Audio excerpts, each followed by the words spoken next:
আমরা এই জুলাইয়ের চেতনা নিয়ে কেউ যেন ব্যবসা করব না। আশা করি এই জুলাইয়ের চেতনাকে ব্যবহার করে কেউ কোনো রাজনৈতিক সংগঠন হিসেবে এই চেতনাকে ব্যবহার করব না। গণতান্ত্রিক আন্দোলনের যোদ্ধারা সবাই বলে জুলাই যোদ্ধা, আমি বলি গণতান্ত্রিক আন্দোলনের যোদ্ধা।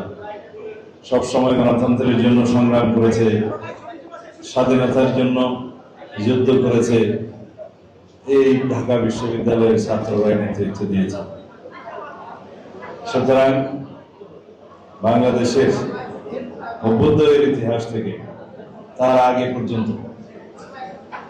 ব্রিটিশ বিরোধী আন্দোলনের সময় থেকে ছাত্র সমাজের ভূমিকা উজ্জ্বল। আমাদের এই উপমহাদেশে সারা বিশ্বের ইতিহাসেও ছাত্রদের ভূমিকায় সেই সমস্ত দেশের ইতিহাস রচনায় ভূমিকা রেখেছে, ইতিহাসের বাক পরিবর্তনে ভূমিকা রেখেছে এবং প্রত্যেকটি দেশের স্বাধীনতা সংগ্রাম থেকে শুরু করে গণতান্ত্রিক অধিকার আদায়ের সকল সংগ্রামে ছাত্ররাই নেতৃত্ব দিয়েছে প্রাণ শক্তি হিসেবে।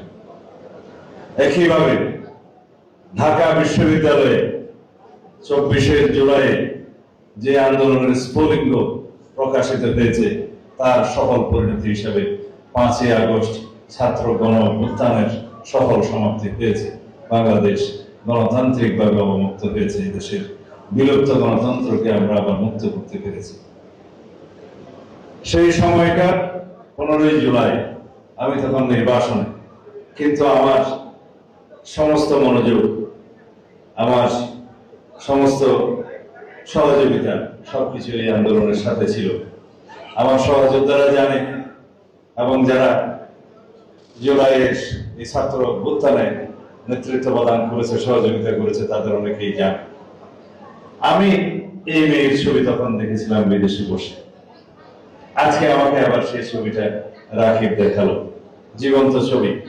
এই ছবি কথা বলেছে।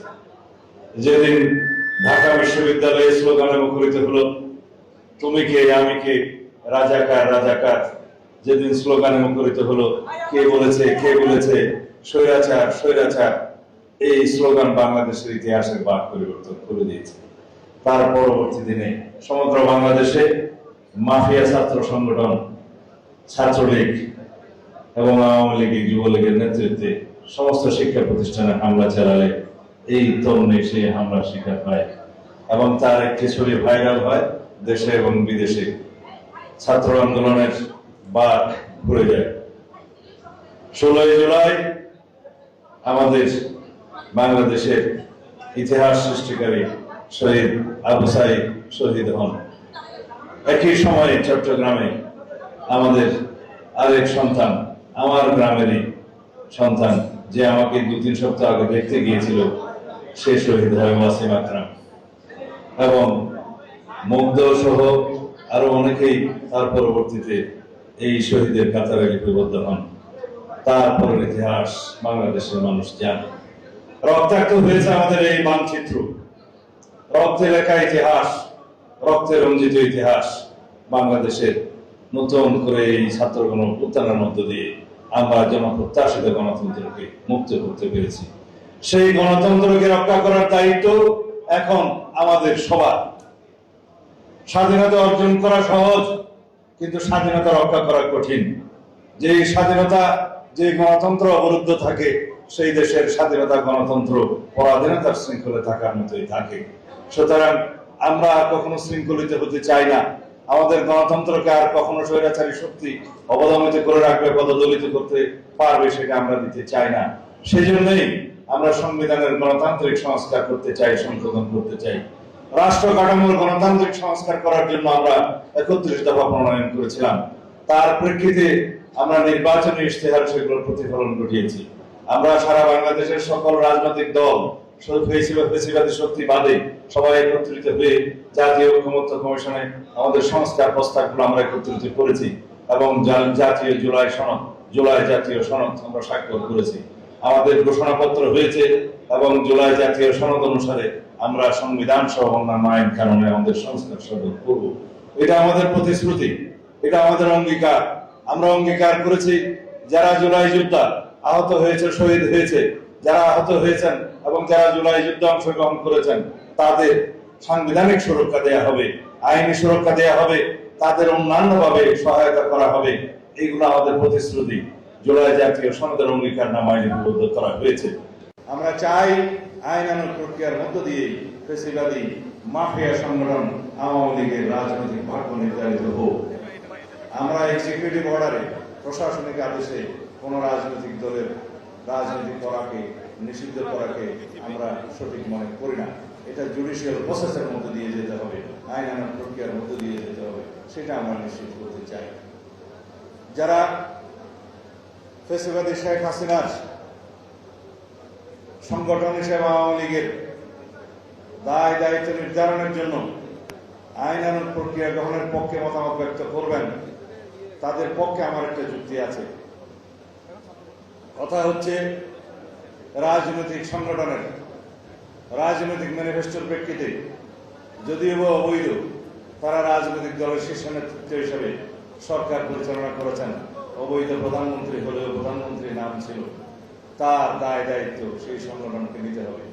যে সমস্ত সংগঠনের নেতা কর্মীরা গণহত্যা চালিয়েছে তাদের দায় দায়িত্ব সেই সংগঠনকে নিতে হবে।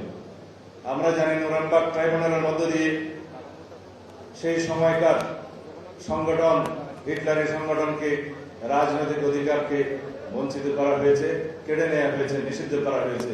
গেস্টাপোর প্রতি তাদের নিষেধাজ্ঞা আছে, নিষিদ্ধ করা হয়েছে। সেই সময় দ্বিতীয় বিশ্বযুদ্ধের সময়কাল ছিল, তখনও তারা গণহত্যা করেছে। আর বাংলাদেশে একটি তথাকথিত নির্বাচিত সরকারের নাম দিয়ে রাষ্ট্রীয় ক্ষমতায় রাষ্ট্রীয় বাহিনীকে দিয়ে হত্যাযজ্ঞ চালিয়েছে, ম্যাসাকার করেছে এবং বাংলাদেশে সেই গণহত্যার স্বাক্ষর যারা রেখেছেন তারা সবাই চিহ্নিত হয়েছে।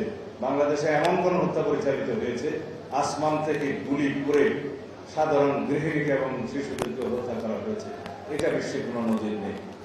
সুতরাং দায় দায়িত্ব এড়াতে পারে না। খুবই লজ্জিত হই যখন এই ফ্যাসিবাদী গণহত্যাকারী আওয়ামী লীগ এবং তার প্রধান শেখ হাসিনা এবং তাদের দলীয় নেতা কর্মীরা এই গণহত্যার জন্য তাদের ন্যূনতম কোনো অনুশোচনা নাই, ক্ষমা প্রার্থনা তো দূরের কথা, জুলাই যোদ্ধাদেরকে তারা অপরাধী হিসেবে তকমা দিচ্ছে। তারা বলছে যে জঙ্গিবাদী তৎপরতার মধ্য দিয়ে তাদেরকে নাকি রাষ্ট্র ক্ষমতা থেকে সরিয়ে দেওয়া হয়েছে। এই যখন অবস্থা, তারা আবারও বাংলাদেশের রাজনীতি করার স্বপ্ন দেখে এর চাইতে ঘৃণিত, লজ্জিত আর কোনো বাক্য হতে পারে না। যাই হোক, এটা তাদের ইতিহাস। আওয়ামী লীগের ইতিহাস বারে বারে গণতন্ত্রকে হত্যা করার ইতিহাস। তাদের ইতিহাস রক্ষী বাহিনীকে দিয়ে 30,000 বাংলাদেশের স্বাধীনতাকামী মুক্তিযোদ্ধাদেরকে হত্যা করার ইতিহাস। তাদের ইতিহাস বর্বরতার ইতিহাস, ধর্ষণের সেঞ্চুরি করার ইতিহাস, বাংলাদেশের ছাত্র সমাজকে কলঙ্কিত করার ইতিহাস, এদেশের ছাত্র রাজনীতিকে কলঙ্কিত করার ইতিহাস।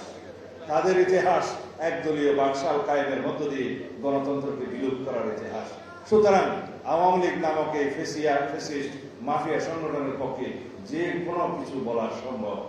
আমরা শুধু অঙ্গীকার করতে চাই, এখানে দাঁড়িয়ে আজকে 15ই জুলাই এখানে দাঁড়িয়ে আমরা অঙ্গীকার করতে চাই, বাংলাদেশে আর কোনোদিন কোনো ফ্যাসিবাদের উৎপত্তি হতে দেব না। আমরা সবাই ঐক্যবদ্ধ থাকবো স্বৈরাচারের বিরুদ্ধে। আমরা গণতান্ত্রিকভাবে, সাংবিধানিকভাবে এই দেশের রাষ্ট্র কাঠামো এমন ভাবে সংশোধন করব যাতে বাংলাদেশে আর কোনোদিন ফ্যাসিবাদী শক্তির উত্থান না হয়, উৎপত্তি না হয়, উৎপাত না হয়। বাংলাদেশের ছাত্র সমাজকে আমরা কলঙ্কমুক্ত করব, যে এক সময় এই দেশে একটি মাফিয়া ছাত্র সংগঠন ছিল যারা এই দেশের ছাত্র সমাজকে কলঙ্কিত করেছে। এই দেশের ছাত্র সমাজের ইতিহাস বড় উজ্জ্বল, রক্তে লেখা ইতিহাস, সেই ইতিহাসকে তারা কলঙ্কিত করেছে। আমি আশা করি আমরা এই জুলাইয়ের চেতনা নিয়ে কেউ যেন ব্যবসা করব না। আশা করি এই জুলাইয়ের চেতনাকে ব্যবহার করে কেউ কোনো রাজনৈতিক সংগঠন হিসেবে এই চেতনাকে ব্যবহার করব না। জুলাই আমাদের চেতনা ঠিক আছে, কিন্তু জুলাই আমাদের শক্তি। এই জুলাইয়ের কৃতিত্ব যেন আমরা কেউ ব্যবহার না করি, কেড়ে না নিই, এককভাবে কারো কোনো কৃতিত্ব এই জুলাইয়ের নাই। এই দেশের সমস্ত জনগণ এই জুলাইয়ে যুদ্ধ করেছে ফ্যাসিবাদের বিরুদ্ধে, কৃতিত্ব তাদের। সুতরাং আমরা এই জুলাইয়ের শক্তিকে আমরা আরো শক্তিশালী করব। আমরা ফ্যাসিবাদ বিরোধী গণতান্ত্রিক আন্দোলনের যে ঐক্য গড়ে উঠেছিল সেই ঐক্যকে ধরে রাখবো, সেই ঐক্যকে আমরা ধরে রেখে সামনের দিকে আমরা সেই শহীদের প্রত্যাশিত গণতান্ত্রিক বাংলাদেশ বিনির্মাণ করব। এই দেশে যেন কোনো সরকার কোনোদিন ভবিষ্যতে ফ্যাসিবাদে আচরণ করতে সাহস না পায়, সেই জন্য আমরা এই জুলাইয়ের স্মৃতিকে ধারণ করব। জুলাই স্মৃতি জাদুঘর সেই স্বাক্ষর বহন করবে এবং সেটা দেখে ভবিষ্যতের সকল সরকার শিক্ষা গ্রহণ করবে। এই সেই গণভবন, এখানে জুলাই স্মৃতি ধারণ করা আছে।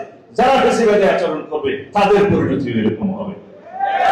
সুতরাং আমরা তো আমাদের বয়স হয়ে গিয়েছে, আমরা তোমাদের রেখে যাচ্ছি, তোমরা এই গণতন্ত্রকে এগিয়ে নিয়ে যাবে, বাংলাদেশকে বিনির্মাণ করবে। সেই বাংলাদেশ, যে বাংলাদেশের স্বপ্ন ৭১-এর শহীদরা দেখেছে, যে বাংলাদেশের স্বপ্ন জুলাইয়ের শহীদরা দেখেছে, যে বাংলাদেশের স্বপ্ন যারা দু চোখের আলো হারিয়েছে তারা দেখতে না পেল, তাদের সন্তানরা যেন দেখে, সেই প্রত্যাশিত বাংলাদেশ বিনির্মাণে আসুন আমরা সবাই অঙ্গীকার করি আজকের এই 15 জুলাই। আমি এখন সেই প্রত্যাশা ব্যক্ত করে বিদায় নিতে চাই। খোদা হাফেজ। বাংলাদেশ জিন্দাবাদ। 2024-এর ছাত্র গণঅভ্যুত্থান অমর হোক, জিন্দাবাদ।